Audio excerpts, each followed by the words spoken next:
So now a responsible leader, when somebody comes to you and says, man, listen, therapist told me I should be more vulnerable.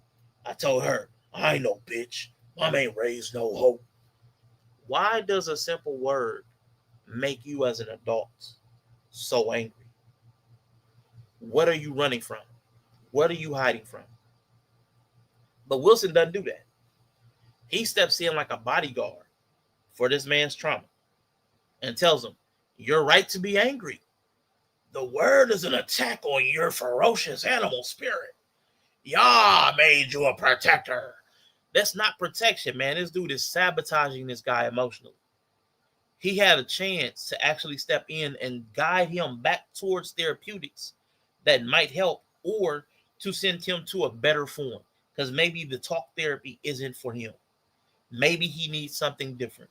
But in no case do you tell somebody that vulnerability is something that you can't possess. You can't tell people that, because that's unpractical. Everybody's vulnerable. You walk out the door, you're vulnerable to the elements. Like Greg said, you're sleeping next to your wife, you're vulnerable.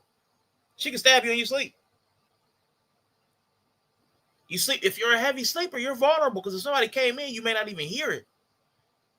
Like, it's vulnerabilities are everywhere. You can't help vulnerabilities for the most part. A lot of you're going to have some vulnerability, and I think that's the dangerous part of the video, because he's actively telling men to distrust mental health professionals. That's terrible to me. That's sabotage, professional sabotage. He's, in a weird way, he's in the same lane of mental health, and he's taking them the wrong way. He's poisoning the well against professionals. He's teaching people that the doctor uses a word that hurts your little feelings. Tommy, you don't like the word. The doctor's the enemy. That's not a warrior mindset. That's a toddler. You're a grown man and you got to run out the therapist and call your homeboy because they said vulnerable? Is that where we are in 2025 as men?